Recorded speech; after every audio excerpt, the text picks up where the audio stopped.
हाँ तो यार, दिल्ली पुलिस कांस्टेबल की अगर तैयारी करनी है तो यहाँ पे इसको क्रैक करने का तरीका है, अगर आपकी जीएस स्ट्रांग है, अगर आप जीएस में स्कोर कर पा रहे हैं तो आप डेफिनेटली दिल्ली पुलिस कांस्टेबल के अंदर है रेस में। जीएस को स्ट्रांग करने के तरीके में क्या क्या चीजें इंपॉर्टेंट होंगी, क्या क्या वो टॉपिक्स रहेंगे जिससे मार्क्स आ सकते हैं। देखो, ऐसा नहीं है जो मैं बोल रहा हूँ वही हो रहा होगा, बट हाँ ये जरूर है, जो मैंने मॉक टेस्ट दिया था, कल मेरा पहला मॉक टेस्ट था, वीडियो में जाना जो इससे पहले अपलोड की है, उसमें मैंने दिखाया था 64.75 मेरा स्कोर था, जिसमें मेरे कंप्यूटर में 10 में से 10 थे। और कंप्यूटर मैंने दिल्ली पुलिस एचसीएम का एग्जाम होता है जो लास्ट ईयर हुआ था हमारा, उसमें मैंने 10 में से मेरे 9 सही थे सवाल। ठीक है, उसमें 0.5 की नेगेटिव थी तो थोड़ा कम ही बढ़े होंगे मार्क्स तो, बट 9 सवाल सही होने का मतलब है कि हाँ मुझे इतना एक्सपीरियंस है कि कंप्यूटर में अगर आप ये पढ़ जाते हैं, जीएस के कुछ विषयों में ये पढ़ जाते हैं, तो आपके मार्क्स आ रहे होंगे। क्लियर है? शुरू करते हैं। इंपॉर्टेंट टॉपिक्स जो मैं बोल रहा हूं अभी, इसका रिटर्न फॉर्मेट आप टेलीग्राम ग्रुप से जुड़ेंगे जब, टेलीग्राम का ग्रुप का लिंक मैंने डिस्क्रिप्शन में दिया हुआ है, डिस्क्रिप्शन से क्लिक करना, ये सारी कॉपी का ये फॉर्मेट, उस पर फोटो मिल जाएगी। क्लियर है? चलो, तो जीएस की बात करते हैं। जीएस 10 मार्क्स की कंप्यूटर होती है और हमारी 50 मार्क्स की अलग से आती है। मतलब 100 नंबर के पेपर में से 60 क्वेश्चंस 60 नंबर के हमारे जीएस के होते हैं। 0.25 की नेगेटिव होती है, मतलब 4 क्वेश्चन गलत होंगे तो 1 मार्क्स कट होगा आपका। क्लियर? अब जो हमारा जीएस का पार्ट होता है उसमें हमारी फर्स्ट चीज आती है polity, then history, then geography, economics, science, current affairs, static part, जिस आर्ट एंड कल्चर। क्लियर? और क्या बचा आपका? बस, और बचा आपका कंप्यूटर। तो ये हो गए हमारे 60 मार्क्स। कम पढ़ के, क्वालिटी का पढ़ के हम कैसे मार्क्स लाएं, उसी पे हमें बात करनी है।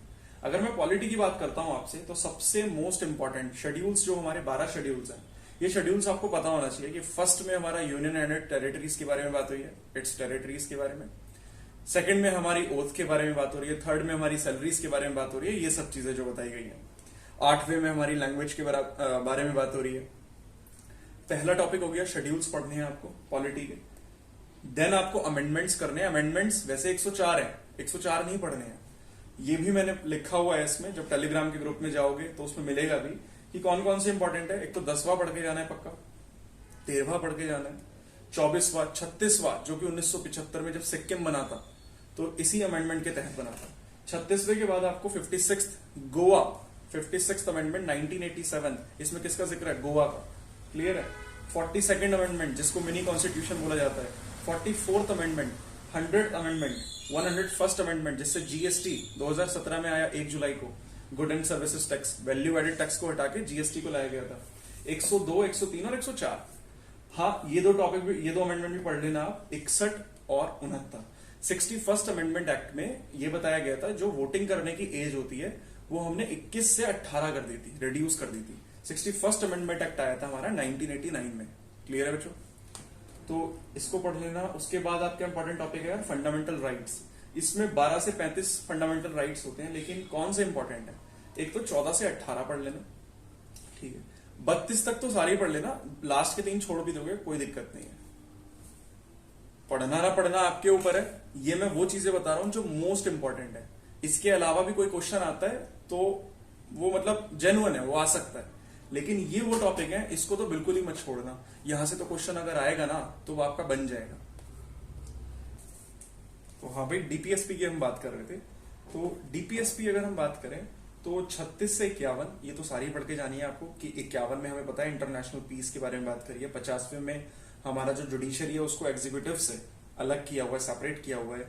44 में यूनिफॉर्म सिविल कोड है। 40 में सर विलेज पंचायत के बारे में। 48 में सर कॉटेज इंडस्ट्री को प्रमोशन के बारे में बताया गया है। तो डीपीएसपी बिल्कुल पढ़ के जाना। और इसके बारे में क्वेश्चन भी बहुत फेमस है कि डीपीएसपी के बारे में कहाँ ऐसा मेंशन किया हुआ है, कौन से आर्टिकल में, कि ये नॉन जस्टिफिएबल होते हैं, जस्टिशिएबल होते हैं।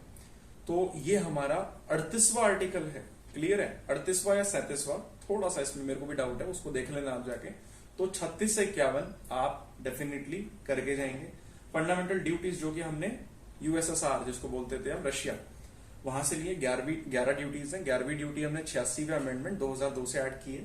अच्छा, पॉलिटी के ऊपर अगर आप, मेरी एक वीडियो भी है, आप यूट्यूब में जाएंगे ना वीडियोस में मेरी, तो पॉलिटी के ऊपर मैंने मोस्ट इंपॉर्टेंट क्वेश्चंस करवाए हैं। तो उसमें मैंने फंडामेंटल राइट्स, ड्यूटीज और डीपीएसपी, उन क्वेश्चंस में अगर आपका इसको थ्योरी से पढ़ने का मन नहीं है तो अगर वो क्वेश्चंस भी देख जाते हो ना तो उससे उसी के इर्द गिर्द जितने भी टॉपिक्स हैं पॉलिटी के वो कवर करवाए हैं मैंने उसमें, देख लेना, आपके ऊपर ही है।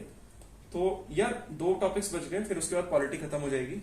एक तो आपका बोरो लिस्ट। बोरो लिस्ट का मतलब सीधा सा ये है कि हमारे संविधान ने जो जो चीजें, जैसे हमारे मौलिक अधिकार हैं, मौलिक कर्तव्य है, वो हमने किस किस देश से लिए हैं। तो जैसे मौलिक अधिकार, जिसको मैं फंडामेंटल राइट्स बोल रहा हूँ, ये हमने यूएसए से लिया है। CAG office, controller and auditor general, 148वां आर्टिकल, ये हमने लिया है भाई आपका यूके से, ठीक है, ब्रिटिश से। तो ये सब चीजें पढ़ के जाओगे। फिर आती है आपके बाद लास्ट, प्रेसिडेंट, गवर्नर और आपका सुप्रीम कोर्ट। सुप्रीम कोर्ट से तो खासकर सिर्फ 2 आर्टिकल्स फेमस है एसएससी के। दिल्ली पुलिस कांस्टेबल में यही पूछे गए हैं बार बार कि सुप्रीम कोर्ट कब बना। आप बोलोगे 28 जनवरी 1950। टाइमिंग पूछा जाए, वैसे पूछता नहीं है, 9:45। सुप्रीम कोर्ट का आर्टिकल है 124वें आर्टिकल में मेंशन किया है सुप्रीम कोर्ट के बारे में। रिट अगर आप लगाते हैं तो कौन से आर्टिकल से लगा सकते हैं सुप्रीम कोर्ट के अंदर? आर्टिकल 32, और हाई कोर्ट के अंदर आर्टिकल 226। इसके साथ साथ लास्ट आर्टिकल ध्यान रखोगे 129, जिसके अंदर कोर्ट ऑफ रिकॉर्ड बताया गया है। क्लियर? इसके बाद बिल्कुल पॉलिटिक को रख देना साइड, सिर्फ प्रैक्टिस क्वेश्चंस करना, प्रीवियस ईयर क्वेश्चंस लगाना। वो भी यार कितने होंगे, 400 होंगे, 500 होंगे। उसके बाद रिवीजन करना जितनी हो सके। हाँ, एक टॉपिक और नोट कर लो, finance commission, election commission, planning commission, जिसको अब नीति आयोग बोलते हो, ये जरूर पढ़ जाना, जिसको हम बोल सकते हैं कॉन्स्टिट्यूशनल बॉडीज, संवैधानिक जो बॉडीज है हमारी, और नॉन कॉन्स्टिट्यूशनल बॉडीज भी जो होती हैं। ठीक, तो फाइनेंस कमीशन आपको पता होना चाहिए किस आर्टिकल में है, 280 में। कौन कौन मेंबर होता है इसका, कौन चेयरमैन होता है इसका।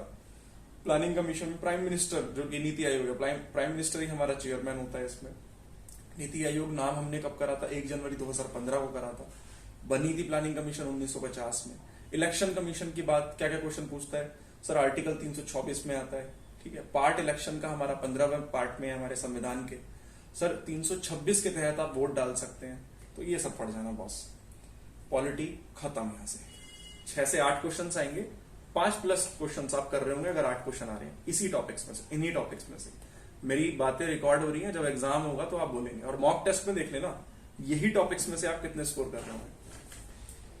हिस्ट्री की बात करेंगे बॉस, तो 8 क्वेश्चन पूछे जाते हैं आपसे। मॉडर्न हिस्ट्री में सबसे पहले उठाता हूं। मॉडर्न हिस्ट्री में सबसे पहले आप देखेंगे जो टाइम लाइन है, 1885 से लेकर 1947 तक सब कुछ पता होना चाहिए। कब क्या हुआ था? 1885 में हमारी कांग्रेस बनी थी। बॉम्बे के अंदर पहली मीटिंग हुई थी, उसमें व्योमेश चंद्र बनर्जी ने हेड किया था उसको। 86 में सर वो कलकत्ता में, मद्रास में सॉरी, और 87 में कलकत्ता में, 88 में इलाहाबाद, जिसको प्रयागराज भी कहते हो आप। तो ये सब चीजें पता होनी चाहिए। लखनऊ पैक्ट कब आया सर? सूरत स्प्लिट कब हुआ? 1907 में हुआ सर। लखनऊ पैक्ट 1906 में आया था। उसके बाद सर बहुत सारे, जैसे लाला हरदयाल जो कि फाउंडर थे गदर पार्टी के, 1913 में। सर सॉल्ट सत्याग्रह कब हुआ? उसके साथ साथ आपका रॉलेट एक्ट कब आया था सर? इसी के साथ साथ हमारा जलियांवाला बाग। तो ये सब चीजें ना पता होनी चाहिए। तो इसको मैं टाइमलाइन बोल रहा हूँ कि आपको पता होना चाहिए कि इस सन में क्या हुआ, इस सन में क्या हुआ। इरविन पैक्ट आया था सर। फिर 1942 में सर क्विट इंडिया मूवमेंट भी हमें ध्यान रखना है, 8 अगस्त।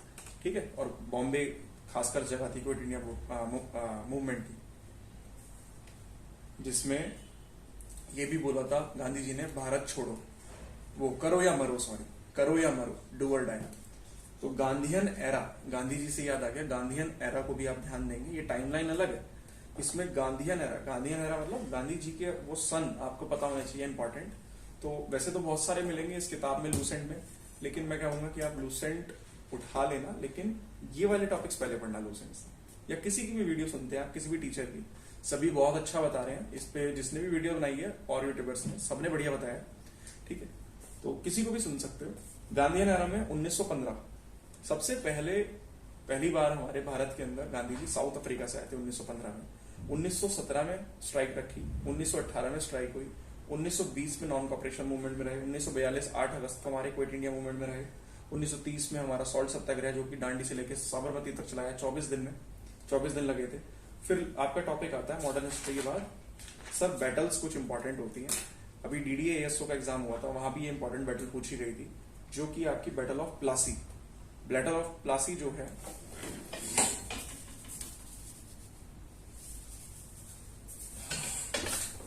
तो बैटल ऑफ प्लासी की अगर हम बात करते हैं तो प्लासी का युद्ध कब हुआ? ठीक है, बक्सर का 1764 में हुआ, प्लासी का 1757 में हुआ। प्लासी का युद्ध हमने हुगली रिवर पर किया था, और किस जगह हुआ था? ये डीडीए एएसओ का क्वेश्चन था। तो इनको इग्नोर नहीं कर सकते यार। ये टॉपिक्स में सिर्फ दिल्ली पुलिस कांस्टेबल को एनालिसिस नहीं किया, मैंने एसएससी का अगर ओवरव्यू बताऊं आपको, और क्योंकि मैंने ऐसे नोट्स भी बनाए हैं, अगर आपको चाहिए हो तो आप टेलीग्राम पे मुझे मैसेज कर सकते हैं, कमेंट सेक्शन में बोल सकते हैं अगर आपको ऐसी तरह की नीड है कि ये नोट्स सर शेयर कर दो प्लीज, तो मैं उसका भी कुछ ना कुछ सॉल्यूशन निकालूंगा। तो उसमें मैंने यही देखा कि ये जो टॉपिक्स मैं आपको बता रहा हूं ना, इनसे क्वेश्चन आएगा ही आएगा। 8 क्वेश्चन पॉलिटी के थे, 5+ मार्क के होंगे इन्हीं टॉपिक से। परेशान होने की फिर क्यों बात है सर? हिस्ट्री में 8 क्वेश्चन आते हैं, मॉडर्न से जो मैंने बताया, बैटल से जो मैंने बताया, मिडीवल और एंशिएंट का सुनो, उसमें भी आप 5+ मार्क आएंगे। तो मिडिवल में या मिडाइवल में जो भी आप बोलते हैं, सिर्फ 4 चीजें पढ़नी है। मुगल पीरियड, दिल्ली सल्तनत, विजयनगर एम्पायर किंगडम और सिख गुरु। सिख गुरु में सिर्फ 10 गुरु याद होने चाहिए। पहले गुरु नानक जी थे, लास्ट हमारे गुरु गोविंद सिंह जी थे, 9th हमारे गुरु तेग बहादुर जी। ठीक, ये सब चीजें पता होनी चाहिए। और आगरा किसने बनवाया था 1504 में, उन गुरु का नाम हमें कमेंट में बताना। और इसके साथ साथ विजयनगर किंगडम की मैं बात करूं तो ये पता होनी चाहिए भाई। विजयनगर के बारे में आपने अलग से वैसे भी सुना होगा कि इसमें वो जिक्र किया हुआ है ना, हमारा 4 डायनेस्टीज आती हैं हमारी, हरिहर बुक्का ने बनाया था। तो ये सब चीजें पढ़ जाना सही से। और बैटल में मैंने कौन कौन सी बैटल्स बताई हैं आपको, प्लासी, बक्सर, हल्दी घाटी, तराइन, पानीपत और तालीकोटा। तालीकोटा का युद्ध पता है क्यों फेमस है? तालीकोटा को 1565 में हुआ था युद्ध, और इसके युद्ध की वजह से विजयनगर जो था ना वो एंड पे आ गया था। विजयनगर की लास्ट कैपिटल थी आंध्र प्रदेश, ठीक है, और इसमें ही 4 डायनेस्टीज और आती थी, तुलुवा, सलुवा, अरावाइदू और आपकी संगमा। तो ये सब चीजें पढ़ लेना यार, क्या दिक्कत है। और एंशिएंट में भी 4 टॉपिक्स हैं, जैनिज्म, बुद्धिज्म 1, वेद 2, मगध की कैपिटल्स 3, जिसमें अवंती की कैपिटल याद हो, अयोध्या किसी कैपिटल है ये पता हो, तो 16 पढ़ के जाना, वो पूरी 16 है। फिर डायनेस्टीज के बारे में ऊपर ऊपर से देख जाना। मोस्ट इंपॉर्टेंट डायनेस्टीज बता रहा हूं जो हम इग्नोर करते हैं, चेरा, चोला, पांड्या, इन तीनों को छोड़ के नहीं जाना है। इनकी कैपिटल्स बताओ, इनके फाउंडर्स बताओ, इनके इंपॉर्टेंट बैटल्स, 1-2 ही बैटल्स हैं इनकी, सबकी है भी नहीं, और इंस्क्रिप्शंस। जैसे हम समुद्रगुप्ता की बात करते हैं, गुप्ता पीरियड में, तो समुद्रगुप्ता के पीरियड में आपकी सबसे इंपॉर्टेंट जो इंस्क्रिप्शन थी वो कौन सी थी आप बता सकते हो? जो कि परुष्णी लैंग्वेज में लिखी थी। परुष्णी को लिखा था, सॉरी, संस्कृत लैंग्वेज में किसने लिखा था, और वो कौन से इंस्क्रिप्शन फेमस है वो मुझे कमेंट सेक्शन में बताओगे, है ना। तो इलाहाबाद वैसे इंस्क्रिप्शन है, इलाहाबाद पिलर इंस्क्रिप्शन वहां के टाइम की, और पोएट मुझे आप कमेंट करके बता सकते हैं। तो ये सब इंस्क्रिप्शन हैं कुछ इंपॉर्टेंट, वो चेरा, चोला, पांडे के जरूर रखे जाना। यहाँ से आपको हिस्ट्री में मैं अगर सच बताऊं तो 8 में से 5+ क्वेश्चन लगा लूंगे, 5 तो लगाओगे मिनिमम, तो 16 में से 10 क्वेश्चन बन गए आपके आराम से मार्क्स। ज्योग्राफी की मैं बात करूं तो मैक्सिमम क्वेश्चंस 5-6 मान सकते हो, लेकिन ऑन एन एवरेज आपको 5 मिलेंगे, मिनिमम आपको 3 तो मिलेंगे। तो इंडियन रिवर्स पता हो, important soils, black soil, red soil, alluvial soil, river projects, जैसे नागार्जुन प्रोजेक्ट है, कोई डैम बन रहा है, किस रिवर पर है, किस स्टेट में है, किस राज्य में, किस शहर में, ये पता हो। और आपकी क्रॉप्स, 3 तरह की क्रॉप्स हैं आपकी, राबी क्रॉप है, ज़ैदी क्रॉप है, खारिफ क्रॉप है। अगर इतना भी कर जाते हो ना तो 5 में से 3 क्वेश्चन कहीं नहीं है आपके, मेरी बात सुन लो आप। और यार इकोनॉमी की बात करेंगे हम, तो इकोनॉमी में आपके देखो बड़े सिंपल टॉपिक है, 5 ही क्वेश्चन मान के चलेंगे, इसके भी हम एवरेज लिया मैंने, तो मिनिमम 3 तो आएंगे आपके। तो आरबीआई 1934 के एक्ट के तहत आया था, 1935 में ये बना था 1 अप्रैल को। आरबीआई की मैं बात करूंगा तो बर्मा, म्यांमार जिसको हम बोलते हैं, तो देश आजाद होने से पहले वो वहां का बैंक माना जाता था, ठीक है, अंग्रेजों का ही तो था ये। देश आजाद हुआ तो उसके बाद 1949 में नेशनलाइज किया गया इसको। और इसी के साथ साथ मॉनेटरी पॉलिसी आप पढ़ के जाओगे। मॉनेटरी पॉलिसी के अंदर जैसे 6 मेंबर्स होते हैं इसकी कमेटी में, कितने महीने बाद बनाई जाती है, हर 2 महीने बाद बनती है मॉनेटरी पॉलिसी। 6 मेंबर्स और 3 मेंबर केंद्र सरकार से होते हैं, 3 मेंबर मॉनेटरी जो आपके आरबीआई के मेंबर्स हैं उसमें से होते हैं। पॉवर्टी के बारे में पढ़ के जाओगे, बीपीएल लाइन कितनी है, सरकार द्वारा कितना डिसाइडेड है, आरबीआई द्वारा भी कितना डिसाइडेड है कि सर इतने रुपए दिन का जो कमा रहा होगा वो बीपीएल में नहीं है, या नहीं कमा रहा होगा तो वो बीपीएल में है। सर अनएम्प्लॉयमेंट पढ़ के जाओगे, बेरोजगारी कितनी तरह की होती है, पार्शियली होती है, डिस्गाइज्ड होती है। Sir NDP, NNP, national income, जो हम राष्ट्र आय निकालते हैं ना, वो कैसे निकालते हैं, छोटा सा फॉर्मूला होता है, वो पढ़ के जाना। और 4 इंडस्ट्रियल पॉलिसी है, 48, 1948, 1956, 1977, 1980, 1991, बस ये पढ़ के जाना कि ये 5 पॉलिसीज हैं। 1948 में श्यामा प्रसाद मुखर्जी का नाम याद रखेंगे, इससे जुड़ा हुआ है। पूरा मैं अभी डिस्क्राइब नहीं कर रहा हूँ, बता रहा हूँ ओवरव्यू। सर 1956 की हम बात करें तो इसको इकोनॉमिक कॉन्स्टिट्यूशन ऑफ इंडिया बोला गया है, ये ध्यान रख लेना। तो जनरल साइंस की हम बात करेंगे, यहाँ 5 में से 3 ले लिया आपने, 13 नंबर हो गए। उसमें 5 में से 3 ले लिए ज्योग्राफी में, 16 नंबर हो गए। अब आपके 5 और 5 10, और पिछले कितने बैठे थे 16, 26 में से आपके कितने नंबर हो गए सर? 10 3 16, 26 में से लगभग 16 नंबर मार रहे हैं आप, कोई इशू नहीं है, ठीक है। जनरल साइंस की बात करेंगे तो 7 से 8 क्वेश्चन देखने को मिलेंगे। इसमें मैं सजेस्ट करूंगा आप कोई भी प्रीवियस ईयर क्वेश्चन की बुक होना, जो मैंने दिखाई थी अभी पिनाकल, इसमें से भी अगर प्रीवियस ईयर लगा जाओ और कुछ मत करो तो भी आपके 8 में से 6 क्वेश्चन लग जाएंगे। साइंस में वो ज्यादा नहीं घुमाता है, साइंस में एग्जैक्ट क्वेश्चन देता है, डेफिनेशन के, यूनिट्स के, फिजिक्स में साउंड के ऊपर, बॉयंसी फोर्स, सर कौन सा लॉ है न्यूटन के, तीनों लॉ पढ़ जाओ। आर्किमिडीज प्रिंसिपल क्या होता है सर, इसके साथ साथ आप हमें बताइए ओम्स लॉ क्या है, उसके यूनिट बता दो। सर करंट जो फ्लो हो रहा है ये इंसुलेटर की वजह से या कंडक्टर की वजह से, या कौन सा गुड सोर्स ऑफ करंट है या नहीं है, तो ये सब चीजें पूछेगा। और सेंट्रीफ्यूगल फोर्स, सेंट्रीपेटल, सर जो दूध में मलाई निकलती है ऊपर आ जाती है, सेंट्रीफ्यूगल के कारण है, ठीक है। सर जो हम रोड पे ऐसे घूम रहे हैं, सर्कस में जो बाइक घूम रही है, किन फोर्सेस से कारण है, इन्हीं के कारण है। तो ये सब पढ़ जाना बहुत ईजी है। आर्ट एंड कल्चर की बात करूंगा तो 11 क्वेश्चन आते हैं इससे, 11 में से 7 कैसे लगेंगे, सिर्फ 3 टॉपिक्स बता रहा हूँ, ये ढंग से पढ़ोगे तो 7 लगा के आओगे, एलिमिनेशन से ही लगा के आओ जाए। डांस के बारे में भाई, डांस के बारे में पूछा जा रहा है, फेस्टिवल्स, त्योहार जिनको मैं बोल रहा हूँ, नृत्य हो गए, त्योहार पढ़ के जाओ।